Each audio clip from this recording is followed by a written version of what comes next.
Olá, povo amado, bom dia. Prazer novamente estar falando com vocês. Grato a Deus, porque Ele nos permite, nos proporciona estarmos aqui juntos para partilharmos um pouco da Sua palavra, da Sua inerrante, eterna, imutável palavra.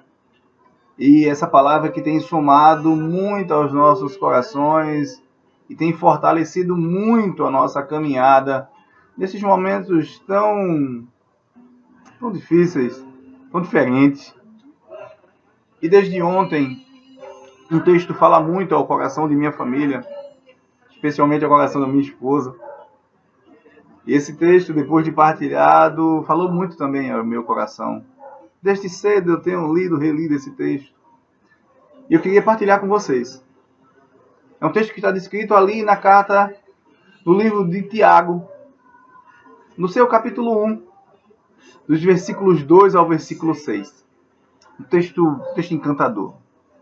Que inicia falando de dificuldades, de provações, mas depois é um texto de um convite encantador. Um convite encantador a todos nós.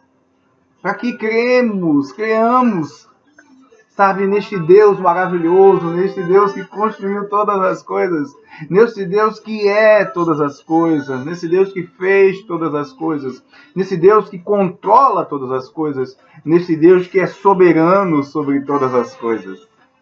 E é esse texto que eu queria compartilhar com vocês nesta manhã.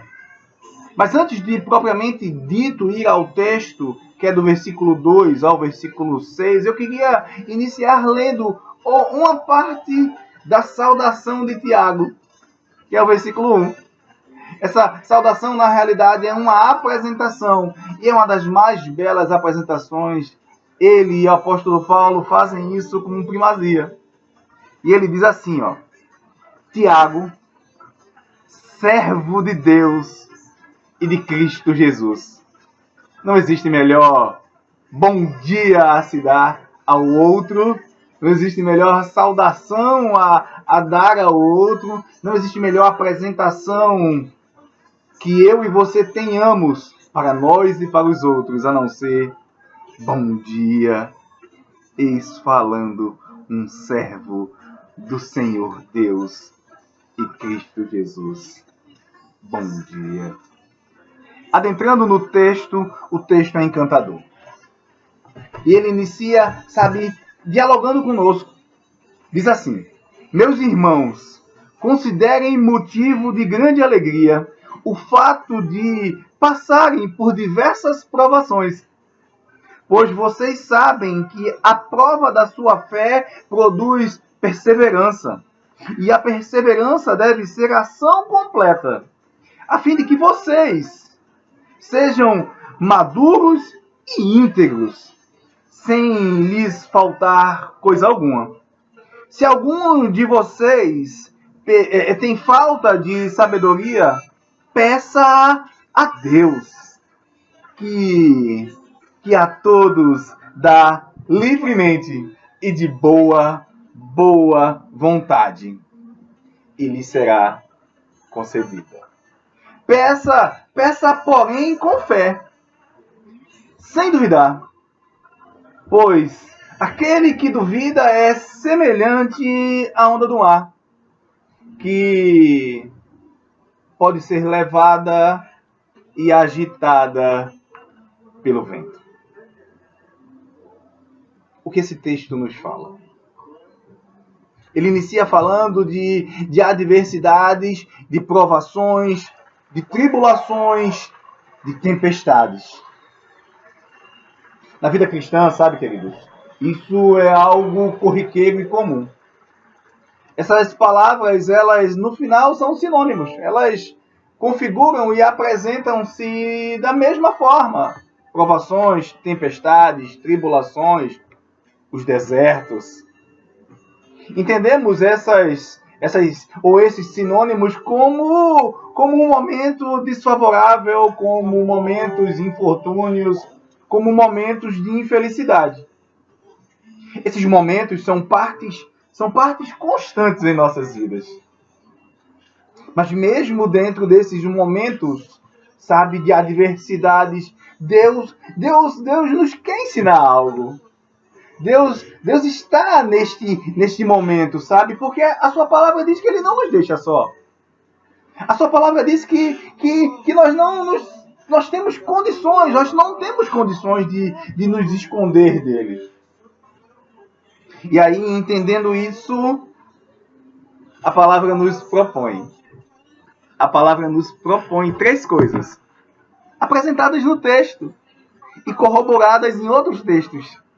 A primeira coisa que ela nos propõe, que ela te propõe essa manhã, vai estar descrita no Salmo 125, no versículo 1, na estrofe 1, que diz: os que confiam no Senhor são como montes de Sião, que não se abalam, mas permanecem para sempre. Aleluia! E o que esse texto nos propõe nesta manhã de quinta-feira é: creia verdadeiramente no Deus da tua vida. Creia verdadeiramente no Deus que te criou. Creia verdadeiramente, porque aqueles que confiam são como montes que não se abalam, mas permanecem para sempre, independente das intempéries.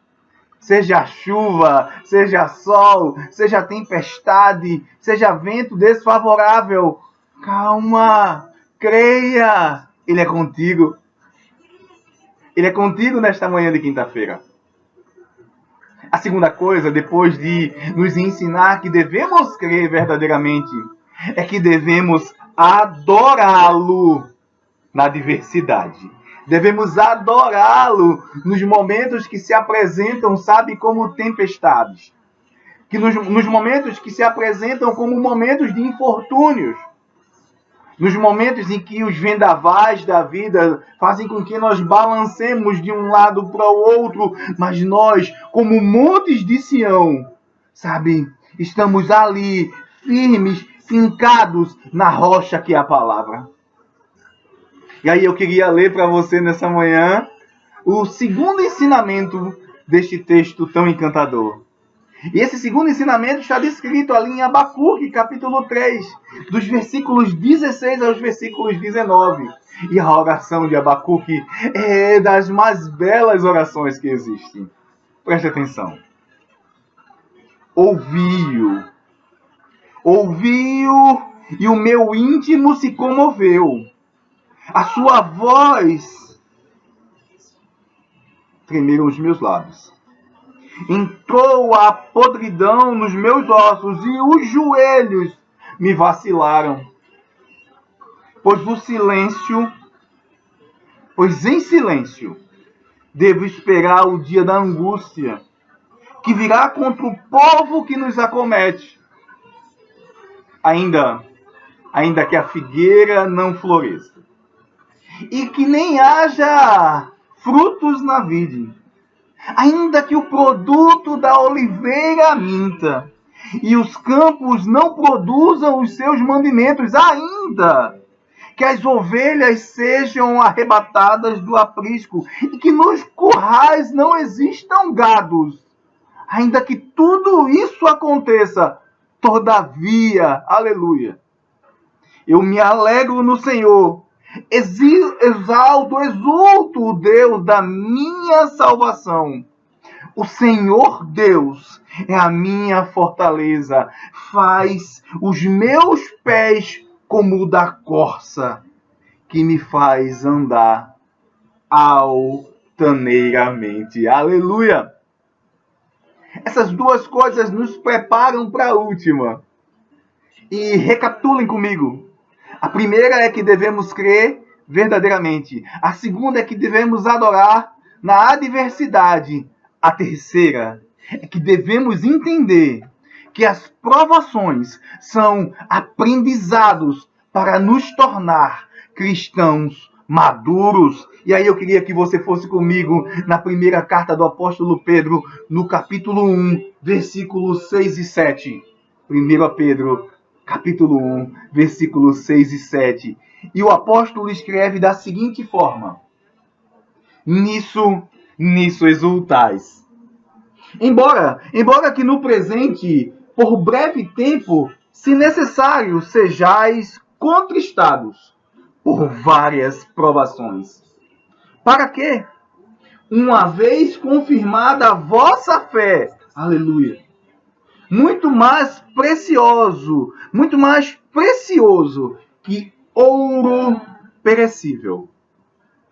Mesmo ouro perecível apurado por fogo, redunde em louvor, glória e honra na revelação de Jesus Cristo. Crer verdadeiramente, adorá-lo na adversidade, entender que as provações nos amadurecem. Sabe, pessoal, esse momento que nós vivemos, ele fez com que nós ressignifiquemos a percepção que tínhamos de tempo.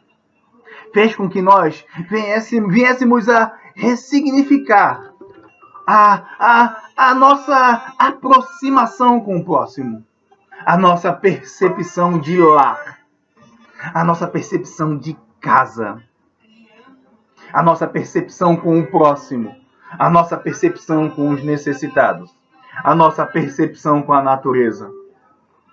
Veja o quanto Deus quer nos ensinar com o ressignificar do tempo.